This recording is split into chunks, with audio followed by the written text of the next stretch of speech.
நம்ம பார்க்க போகிறது யூனிட் எக்ஸசைஸ் 6ல் இருக்கக்கூடிய 8th சம் தான் பார்க்குறோம். கொஷின் பாருங்கள்.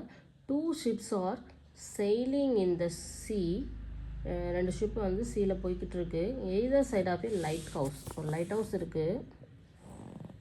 இதான் லைட் ஹவுஸோட டாப் ஏன்னு வச்சுக்கலாம், இதை பின்னு வச்சுக்கலாம். இந்த சைடும் ஒரு ஷிப் வந்து செயில் ஆகிட்டுருக்கு. எவ்வளோ டிஸ்டன்ஸுன்னு தெரியாது. இந்த சைடும் எய்தர் சைடுனா ஆப்போசிட் சைடு தான் நம்ம மார்க் பண்ண முடியும். ரெண்டு ஷிப்பு, இங்கே ஒரு ஷிப்பு இங்கே ஒரு ஷிப்பு, அதை சிடின்னு எடுத்துக்கிறேன் நான். ஓகேவா? இந்த மாதிரி செயில் ஆகிட்டுருக்குன்னு சொல்லி கொடுத்துருக்காங்க. அண்ட் என்ன கொடுத்துருக்காங்கன்னா, the angle of depression of 2 ships are observed from the top of the lighthouse. ஒன்று வந்து 60 டிகிரியில், இன்னொன்று வந்து 45 டிகிரியில். அது எங்கேனாலும் நம்ம எடுக்கலாம். ஸோ ஃபஸ்ட் நான் இதை எடுத்துக்கிறேன். 60 டிகிரியில் இந்த ஆங்கிள் ஆஃப் டிப்ரெஷன் இருக்குது. இந்த இதை பார்க்கும்போது நம்மளுக்கு எப்படி இருக்குது, டி வந்து 45 டிகிரியில் வியூ ஆகுது. ஓகேவா? ஸோ இப்போ இந்த டிஸ்டன்ஸ் பிட்வீன் த 2 ships, இந்த ரெண்டு ஷிப்புக்கும் இடப்பட்ட டிஸ்டன்ஸ் என்ன கொடுத்துருக்காங்க அப்படின்னா 200 × √3 + 1/√3ன்னு கொடுத்துருக்காங்க. ஆனால் நம்ம வந்து ஒவ்வொரு ட்ரையாங்கிளாக எடுத்து நம்ம செய்யும்போது இது தனியாக டிஸ்டன்ஸ் தெரியணும், இது தனியாக டிஸ்டன்ஸ் தெரியணும் இல்லையா? அதனால் நான் வந்து என்ன பண்ணிக்கிறேன் அப்படின்னா, ஃபஸ்ட்டு இங்கே எக்ஸ்ன்னு எடுத்துக்கிறேன். அப்போ இங்கே என்ன வரும், டோட்டல்லேருந்து இந்த எக்ஸை சப்ட்ராக்ட் பண்ணுற மாதிரி வரும் இல்லையா? அப்போ இந்த டிஸ்டன்ஸ் வந்து 200 × √3 + 1/√3 × எக்ஸ்ன்னு வரும். சாரி, -எக்ஸ்ன்னு வரும். -எக்ஸ் தான் இந்த டிஸ்டன்ஸ்.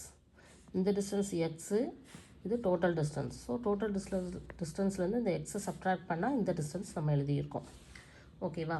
ஸோ இப்போ இது புரிஞ்சுக்கணும். ஓகே, இப்போ வந்து நம்ம ஒவ்வொரு ட்ரையாங்கிளாக எடுத்து செய்ய போகிறோம். ஃபஸ்ட்டு இந்த சிம்பிளாக இருக்க ட்ரையாங்கிள் எடுக்கலாம். இப்போ வந்து என்னென்னா, இந்த find the height of the lighthouse தான் கேட்டிருக்காங்க. ஸோ இது நம்ம ஹச்ன்னு எடுத்துக்கிறோம். ஓகேவா? ஸோ இதில் இன்னொரு இது இருக்குதுன்னா, இது ஹரிசான்டல் டைரக்ஷனில் ஆங்கிள் ஆஃப் டிப்ரெஷன் அப்படிங்கும்போது நம்ம வெளியில் தான் போடுவோம். ஒரு சின்ன மிஸ்டேக் ஆகிடுச்சு. ஸோ ஆங்கிள் ஆஃப் டிப்ரெஷன் வந்து இங்கே தான் 60 டிகிரி, இங்கே தான் 45 டிகிரி.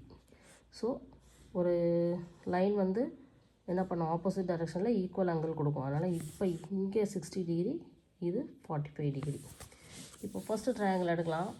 இன் ட்ரையாங்கிள் ADB, ADB அப்படிங்கும்போது ஹெச் தெரியும், எக்ஸ் தெரியுங்கிறதுனால tan 45 degrees = opposite by adjacent. So h/x. So 1 = h/x. So x என்ன கிடச்சிருக்கு, ஹெச்ன்னு கிடச்சிருச்சு. இந்த ஃபஸ்ட்டு ட்ரையாங்கிள் எடுக்கும்போது சேம் ப்ரொசீஜரில் இந்த ட்ரையாங்கிள் எடுப்போம். In triangle ACB. So same procedure, tan 60 degrees = opposite by அட்ஜசண்ட்டுங்கும்போது 200 × √3 + 1/√3 - x. ஓகேவா? இதுக்கு என்ன வேல்யூ அப்படின்னா √3 தான். tan 60 டிகிரி நம்மளுக்கு என்ன தெரியும், √3ன்னு தெரியும். ஈக்குவல் டு தான் என்னது, h/200 × √3 + 1/√3 - x. ஓகே, இப்போ இதை கிராஸ் மல்டிப்ளை பண்ணலாம். அப்போ h என்ன வரும்னா, இந்த √3 கொண்டு போய் ஃபஸ்ட்டு இதுக்கும் மல்டிப்ளை பண்ணணும், எக்ஸு கூடயும் மல்டிப்ளை பண்ணணும். So 200 × √3 + 1/√3 × √3 - x × √3. ஸோ இது கேன்சல் ஆயிரும். ஸோ h என்ன வருதுன்னா, 200 × √3 + 1 - எக்ஸுக்கு பதிலாக இப்போ நான் வந்து ஹெச்ன்னு போட்டுக்கிறேன். ஏன்னா x ஹெச்ன்னு நம்ம கண்டுபிடிச்சிருக்கோம் இல்லையா, அதை இங்கே சப்ஸ்டியூட் பண்ணுறேன். ஸோ இது வந்து இந்த சைடு வந்துடும்.